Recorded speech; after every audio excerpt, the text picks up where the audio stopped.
Gênesis capítulo de número 37, nós estaremos lendo o verso 1 e o verso 2.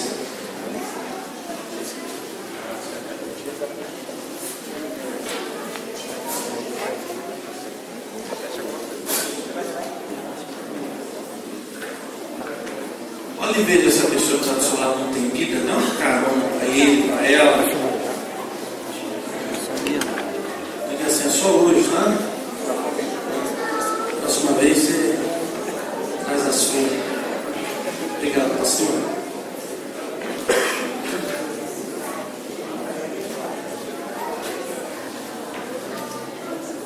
Deus abençoe a vida do Rafa, é um prazer revê-lo, né?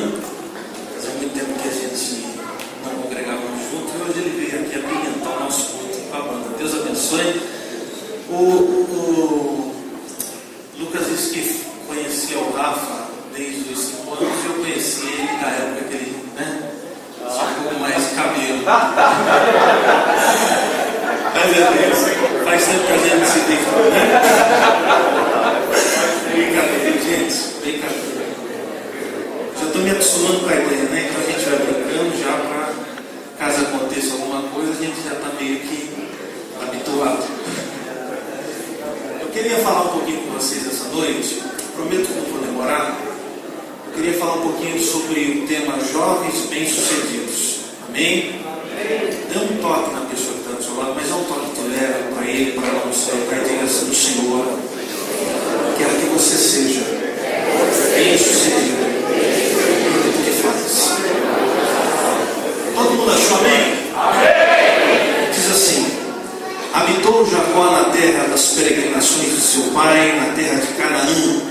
Essa é a história de Jacó, tendo José 17 anos, apacentava os rebanhos com seus irmãos, sendo ainda jovem, acompanhava os filhos de Bila e os filhos de Zilpa, mulheres de seu pai, e trazia as más notícias dele a seu pai. E você diz amém? Amém! Por favor, eu pediria que nesse momento agora, todos, colocassem a mão direita no peito comigo. Isso. E diga assim: Senhor Jesus, nesses minutos que nos restam, fala comigo nessa noite. Diga assim: eu quero que a tua palavra seja profecia para a minha vida. Usa, pregador. Amém. O tecladista podia me ajudar aqui, por favor? Gente, deixa eu dizer uma coisa aqui para vocês. Acho que todo mundo aqui, aliás, todo mundo da Vila Mara, aos que não são daqui, não me conhece. Eu tenho 23 anos de idade. Eu tenho um pai que é pastor, congrego aqui na Vila Mara, né? Tenho um irmão que é pastor. Por parte de pai, eu tenho 3 tios. Um é diácono, um é presbítero e o outro é evangelista. E todos eles, um dia, de uma forma direta ou indireta, me disseram que ser um jovem cristão não é uma tarefa fácil. Requer disposição, comprometimento e, sem sombra de dúvidas, um compromisso muito sério com Deus. José, para mim, gente, é o maior e melhor exemplo de que, por mais que circunstâncias tentem te desviar ou barreiras tentem te parar, se você permanecer firme no teu propósito, o plano de Deus vai se cumprir na sua vida. A Bíblia diz que José era o 11º filho de Jacó com Raquel. Desde muito cedo Deus revelou um plano específico na vida dele e muitos não entenderam. Olhe para cá, preste atenção.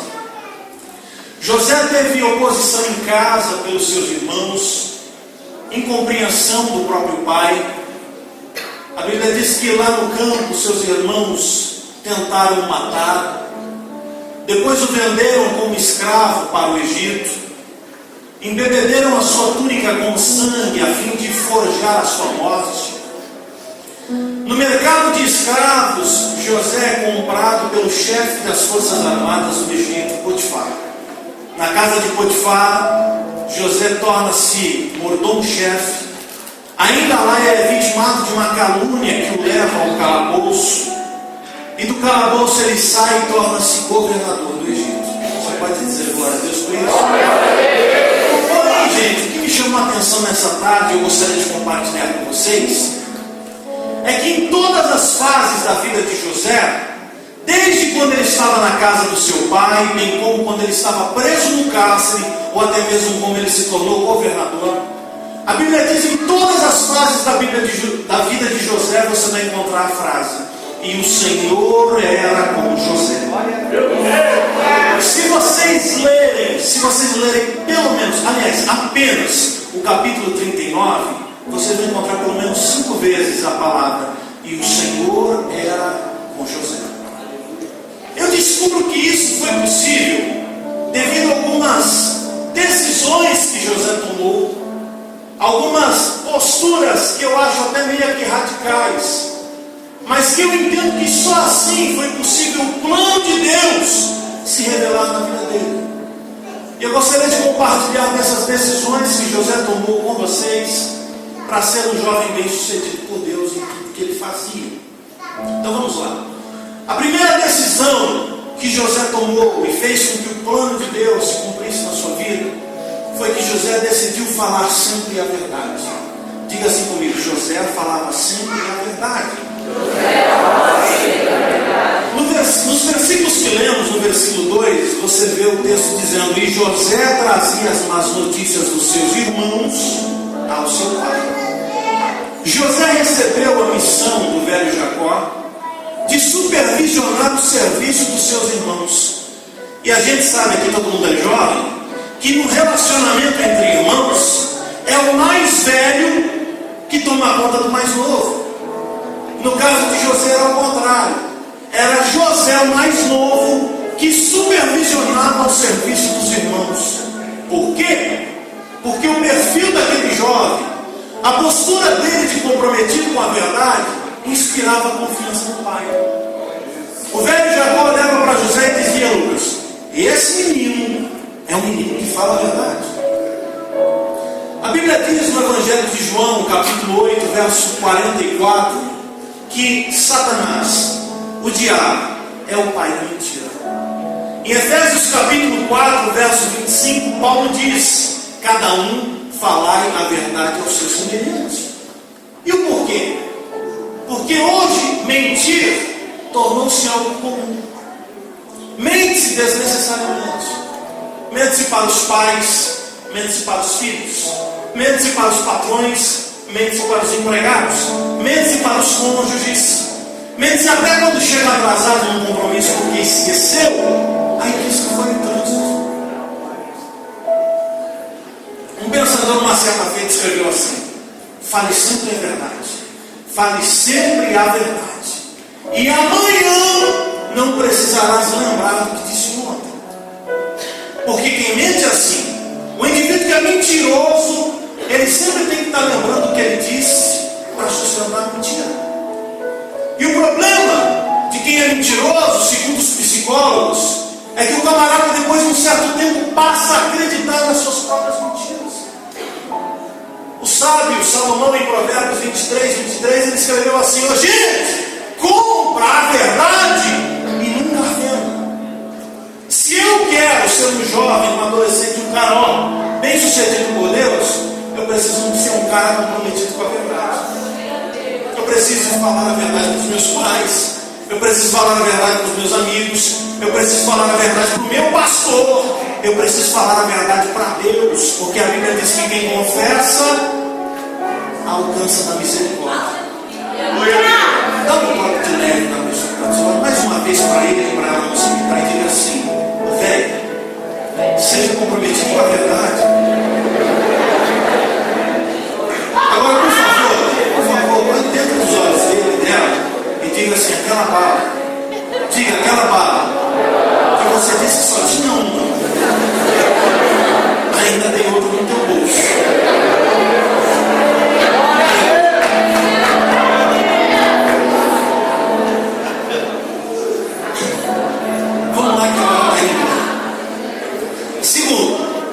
José se tornou um jovem bem sucedido por Deus porque José decidiu viver as promessas de Deus para a sua vida gradualmente, dia após dia.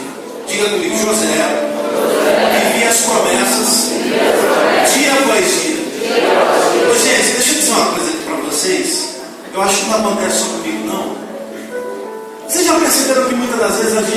recebe uma promessa da parte de Deus, a sensação que a gente tem é que ela vai se cumprir já amanhã. Quem já teve essa sensação? Os psicólogos cristãos dizem que a nossa geração, a nossa juventude, sofre de um mal chamado de síndrome do pensamento acelerado.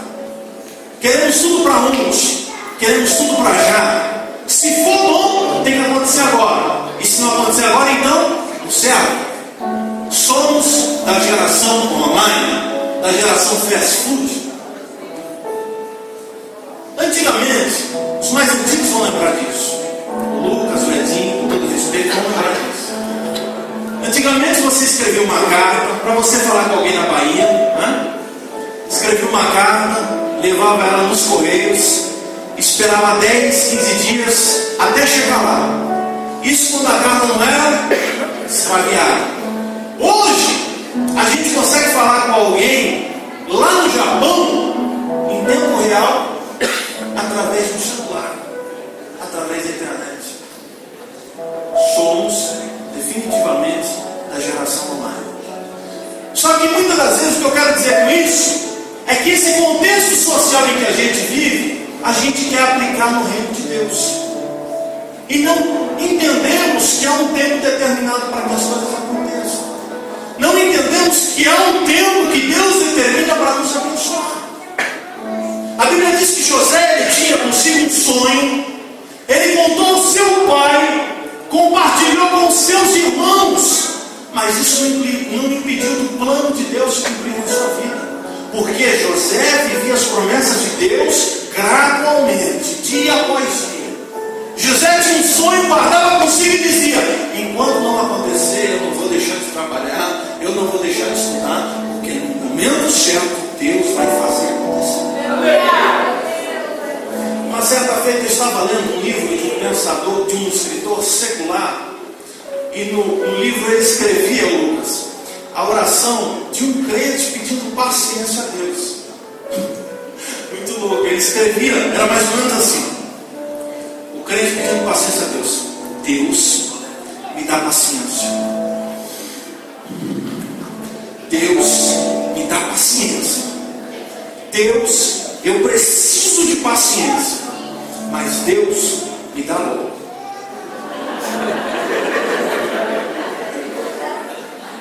Gente, cá para nós.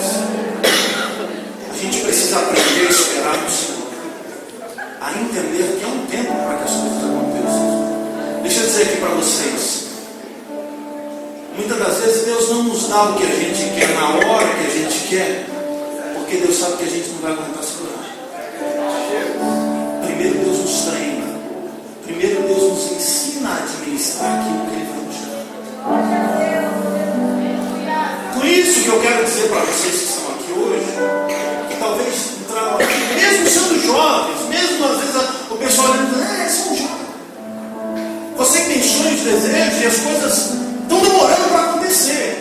Eu quero dizer para você que, sei lá onde você mora na sua rua, Deus já abençoou o teu vizinho, não te abençoou? Fica tranquilo. Se Jesus abençoou o teu vizinho, isso significa que Ele está do lado da tua casa. Qualquer hora dessa pode ser você. Isso, pode chorar. Chora mesmo. Jesus quer te marcar hoje. Por bondade, pede licença para a pessoa que está do seu lado, pede licença para ele, põe a mão no ombro dele, no ombro dela, e diga assim: não se desespere. Não se desespere. Como diz o bom baiano, não se aveje. O que é seu é seu. O que é seu é seu. No momento certo vai acontecer. Se você acredita, Jesus está.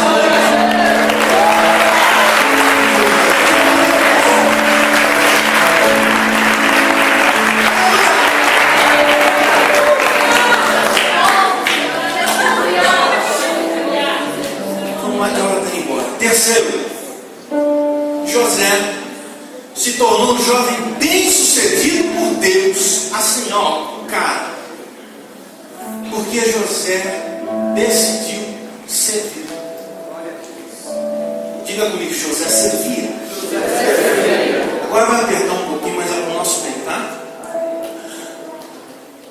Esse termo, essa expressão servir, hoje ela entra em choque com aquilo que nós chamaríamos de cristianismo altruísta. Há uma promessa que Deuteronômio 28:13, que Deus diz ao seu povo, através da boca do profeta: eu vos chamei para ser cabeça e não ser cauda, sempre estarem por cima e nunca estarem por baixo. E muitas vezes a gente pega esse versículo sem analisar o contexto e deixamos de se submeter a algumas coisas do reino de Deus, por causa da mentalidade: não, eu sou cabeça, não sou cauda, tenho sempre que estar por cima, não posso estar por baixo. E se esquecemos que o princípio do sucesso, biblicamente falando, é servir. Como a gente está muito jovem, deixa eu falar de algumas coisas aqui, né? Que acontece no nosso meio. Às vezes a gente chega cedo no culto e o pastor, os obreiros, os diáconos não estão na igreja, e a gente vê os bancos desarrumados da igreja, e a gente poderia ir lá e adiantar o serviço dos irmãos. A gente ia lá, poder arrumar os bancos, mas por causa da mentalidade: não, peraí, eu sou cabeça, não sou cauda, tenho que estar por cima, posso estar por baixo. A gente deixa de servir no reino de Deus. Às vezes, o zelador, o irmão, a irmã que toma conta da igreja, está lá no banheiro, lavando o banheiro, e o banheiro é até grande, então dá para a gente entrar. E aí às vezes a gente vê o rodo encostado na parede, e a gente podia pegar o rodo para ajudar a puxar a água.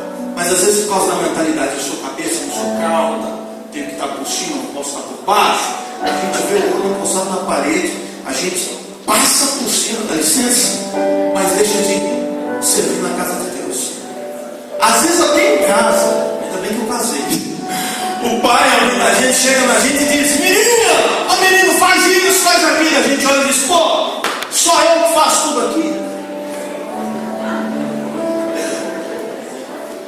E eu digo para vocês, o princípio do sucesso, biblicamente falando, é servir.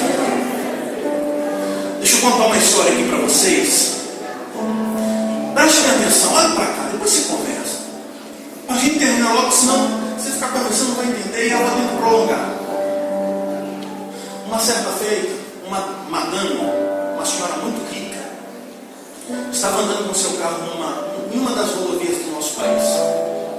E de repente, ela andando com o seu carro, ela, duas horas de viagem, ela já não sabia mais onde ela estava sem GPS, e falou: quando eu ver um posto rodoviário, quando eu ver alguma lanchonete, eu vou parar para pedir informação. E alguns quilômetros para frente, o pneu do carro dela furou, e ela continuou ainda assim seguindo viagem, encontrou uma lanchonete na beira do caminho. Ela deu certo, entrou e ficou aguardando ali, porque estava chovendo muito.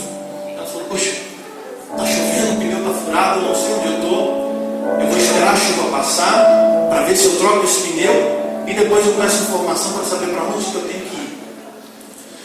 Só que do lado daquela lanchonete, encostado no muro daquela lanchonete, tinha um rapaz que viu que o pneu do carro daquela mulher estava furado, daquela madame.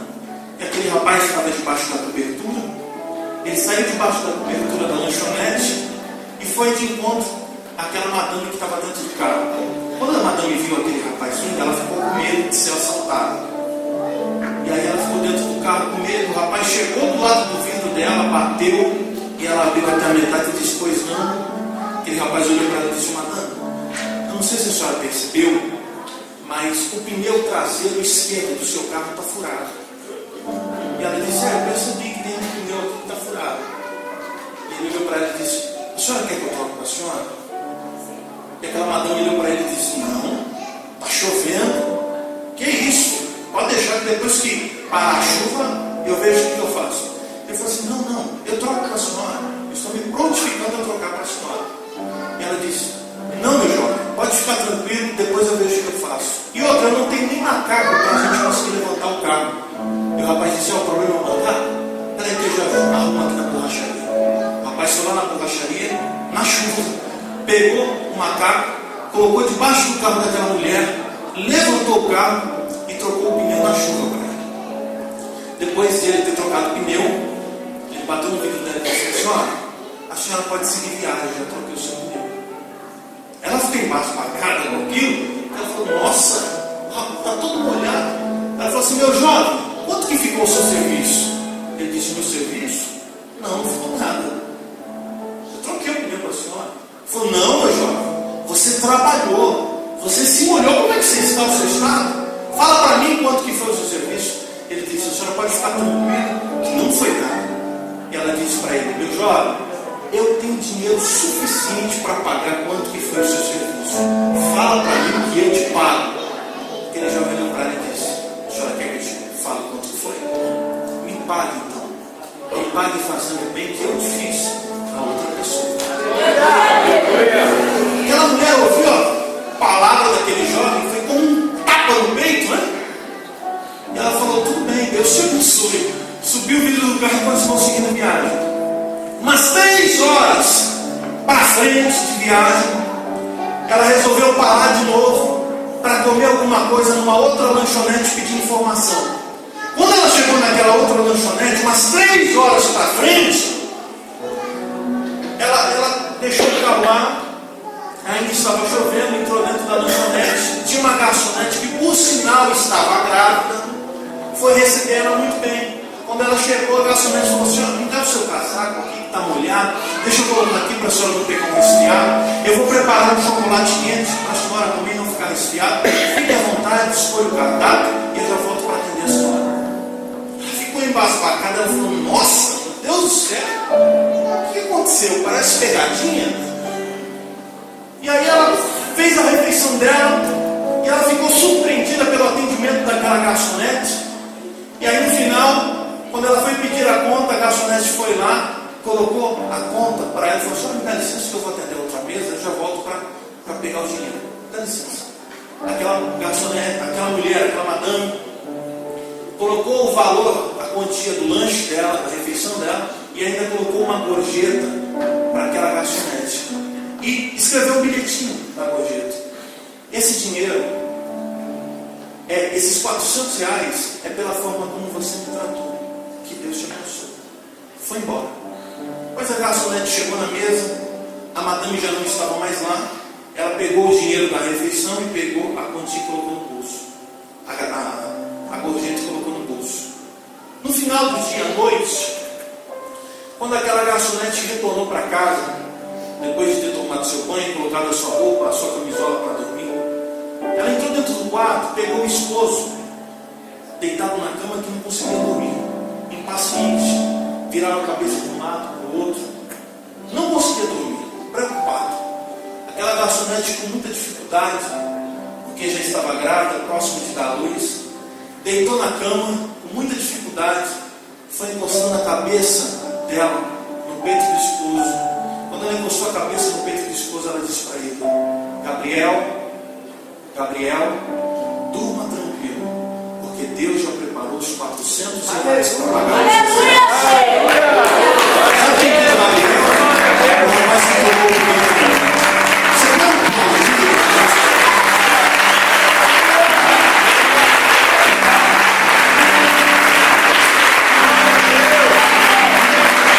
Isso pode chamar Jesus quer que você seja.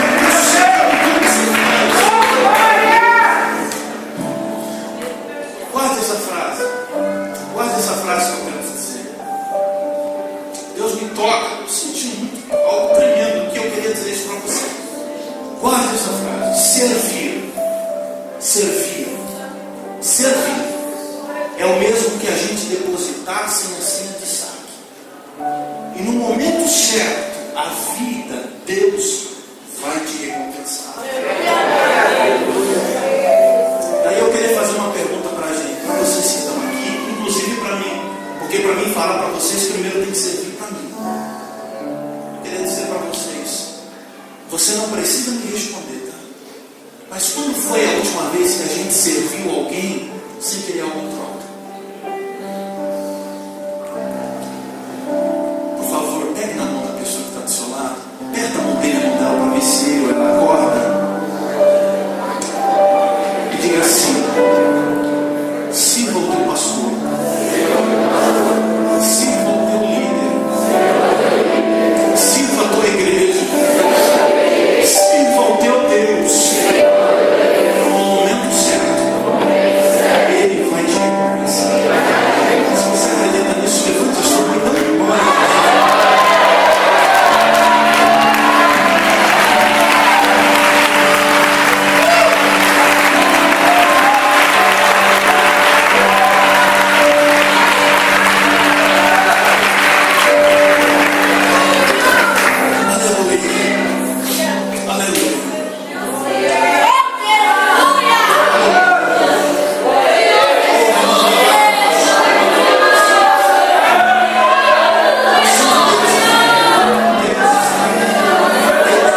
José tornou-se um jovem bem sucedido por Deus em tudo que ele fazia. Em tudo que ele fazia, ele se tornou um jovem bem sucedido por Deus, porque José decidiu fugir da aparência do mal. Diga comigo, José decidiu fugir da aparência do mal. Deixa eu tentar explicar algo aqui para vocês. Tentação, gente, tentação, ela é um processo gradual. Para você entender, o inimigo ele não te tenta hoje para você cair hoje. Ele te tenta hoje para você cair amanhã. O primeiro plano da tentação é tentar te familiarizar com ela. Criar, olha para cá, presta atenção, um clima de amizade, um ambiente de conforto com ela. Sabe por quê? Porque o que é confortável para você, a tua consciência não condena. Então o primeiro plano do adversário em relação à tentação é tentar te familiarizar com ela, ao ponto de você olhar para ela e dizer: não tem problema não. Quer ver um exemplo? Eu posso dar esse exemplo porque fica muito legal, muito fácil. Quem aqui já assistiu aquele desenho, o Tom e Jerry? Dá um sinal com a mão. Dá um sinal com a mão, não é pecado não? Dá um sinal com a mão. Já assistiu, pastor Pedro? Até o pastor Pedro. Tom e Jerry. Meu pai, pastor Paulo, que me colocava para assistir o Tom e Jerry. O Tom, né? Tom é o gato e o Jerry é o rato. Gente, o que eu acho muito louco naquele desenho, muito interessante, Jéssica, é que em todo o desenho do Tom e Jerry, o Jerry sabe que a hora que ele sair da casinha, Tom vai estar lá esperando ele. Mas vocês já perceberam que em todos os episódios, mesmo assim, o Jerry sempre sai da casinha? Vocês já perceberam que quando o gato ele pega o rato, vocês já perceberam que quando ele pega o rato, ele não mata o rato na hora. Primeiro ele pega o rato e começa a brincar. Primeiro ele dá um tapinha tipo, vai embora. Quando o rato está indo embora, o gato puxa a outra pata e diz: vem pra cá. Mãe? De vez em quando ele dá umas mordiscadinhas de leve, assim, sabe? Como se não fizesse nada. Até a hora que o rato começa a ceder. Na hora que o rato cede, o gato lembra do instinto. E na hora que ele viu que o rato cedeu, o gato vai e acaba com ele. A tentação é a mesma coisa, gente. O inimigo sabe que se o pecado te assustar, você vai fugir dele. Por causa disso, então ele tenta te familiarizar. Fazer todo dia você olhar para o computador na internet e ver coisa que é errada, você lê e você olha e diz: não tem problema. Mas você fazer coisas com o namorado ou com a namorada que não deve, olhar e dizer: você não tem problema não. Não é bem assim não. Que o pastor prega lá, sei lá, não é bem assim. O primeiro plano da tentação é te familiarizar. Segunda coisa que eu queria falar sobre a tentação, e aí a gente encerra a mensagem, é que é a segunda coisa que Tiago diz. Tiago capítulo 1, verso 14. Isso, verso 14. Tiago diz: cada um é tentado no seu próprio desejo. Isso significa o quê? Que o que é tentação para mim, talvez não seja tentação para você. Talvez o que seja tentação para você, não é para a pessoa que está sentada ao seu lado. Cada um é tentado no seu próprio desejo. E a Bíblia diz que o nosso jovem José, ou para os íntimos, o Zé, ele, um belo dia, estava na casa de Potifar, o seu senhor havia saído, e ele estava lá com um mordomo tomando conta da casa, quando de repente, olhe para cá, preste atenção, a Bíblia diz que a esposa de Potifar olha para José e diz: ô Zé, eu tenho percebido que ultimamente assim você está um tanto bonito, sei lá, acho que você mudou o penteado. Ô Zé, ficar aqui. Vamos lá para o quarto comigo? Vamos dar uma deitadinha lá? E José olha para ela e diz: não, minha senhora, a senhora deve estar com algum problema na cabeça. Que isso? Eu trabalho aqui. O teu esposo é o meu senhor, é o meu patrão. Eu não posso fazer isso. E outros dias se passaram, e todos os outros dias José estava sozinho pela casa, e ele andando, e a mulher de Potifar olhava para ele e dizia: Zé, ó, tô de olho em você, hein? Tô de olho em você. E José, a língua dele, sem querer fazer nada. E deixa eu te contar um detalhe aqui para vocês, que os pastores aqui não me deixam mentir. A mulher de Potifar, a Bíblia diz que era uma mulher bonita. A mulher era bonita. Não era essas parangas que tem por aí, não. Toma um banho de loja e já era. Ela era bonita, apresentável, né? Ah, é, as novinhas. A novinha. A Bíblia diz que dias foram se passando, até que chegou um momento que ela olhou para José, catou o Zé, pelo colarinho, trouxe ele para perto dela e disse assim: José, deita comigo hoje. Hoje eu estou assim, estou no limite. Hoje, se você vem quente, eu estou fervendo. Deita comigo hoje. Naquele momento de perigo, naquele momento que o prato estava à mesa, José lembrou do gato e o rato. Naquele momento de perigo, a Bíblia diz que José decidiu fugir da Paris.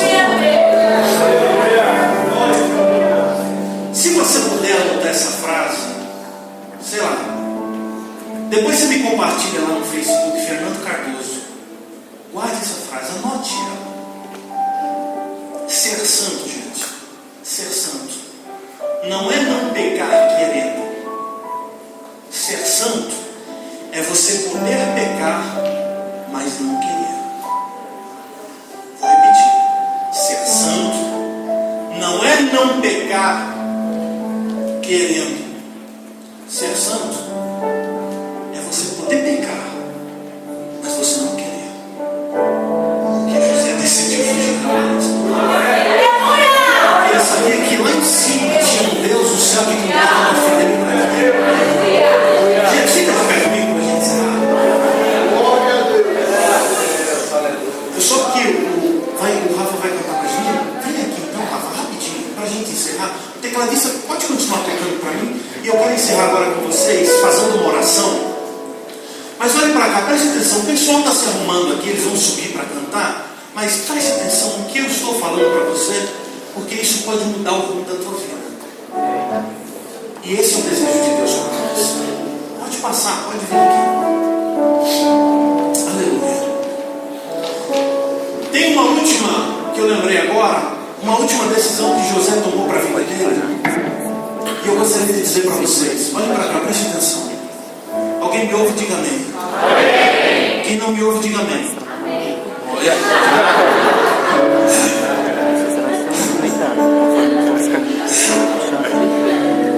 José.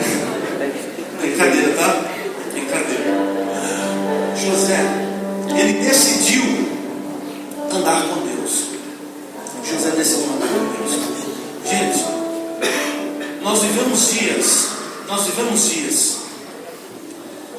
dias tão difíceis, dias, sabe, onde todo mundo tem tanta ocupação. O Lucas deu uma frase aqui que eu falei, poxa, eu já falei isso quando ele falou: ah, quem já disse, eu já dei o sangue pela empresa? Eu falei, poxa, é verdade, eu já disse isso, e já fiz isso. Vivemos dias que eu acho que alguns de vocês já pensaram assim: o dia tem 24 horas, mas você diz, caramba, se tivesse 36, ia dar para fazer mais coisa. Sabe, de tanta correria de tanta obrigação, de tantas coisas assim que a gente tem a fazer. E muitas das vezes a gente não consegue tirar 5 minutos de oração. O dia tem 24 horas, a gente não consegue tirar 5 minutos de oração. Sabe, o dia tem 24 horas e na semana a gente não consegue ler um versículo da Bíblia. Ah, mas pastor, a gente compartilha versículo no Facebook. Gente, eu estou falando de algo mais profundo do que isso. Porque ser popular no Facebook é a mesma coisa de ser rico no banco imobiliário. Não serve para nada. Eu estou falando de algo profundo, eu estou falando da palavra de Deus, gente.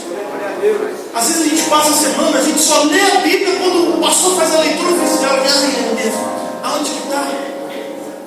E a gente não consegue, durante a nossa semana, tirar um momento para Deus, gente.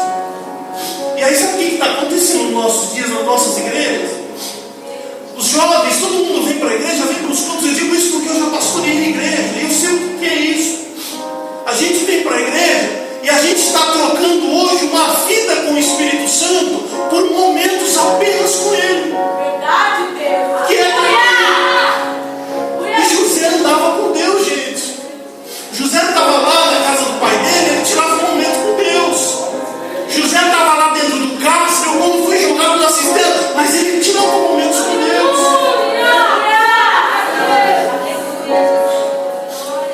Quando ele estava como governador, ainda assim ele consultava a vontade de Deus, a presença de Deus. Ah, pastor, eu não sei disso. Como você me diz isso? É simples. Como é que José interpretou os sonhos? Não era normal uma pessoa interpretar os sonhos que ele interpretou. Isso não é normal, gente. José vivia uma vida com Deus. Ô jovem, ô gente, ô colega, ô velho, deixa eu dizer para você, no fundo do meu coração, eu ia pregar uma outra palavra, mas na tarde desse dia, no finalzinho, aos 45, Deus colocou essa palavra no meu coração. A vontade de Deus para nós é que a gente seja pessoas bem-sucedidas. Deus quer que vocês sejam jovens bem-sucedidos em tudo que vocês façam. O que isso significa? Significa que eu chego na minha escola, as pessoas olham para mim e falam: nossa, esse cara chega.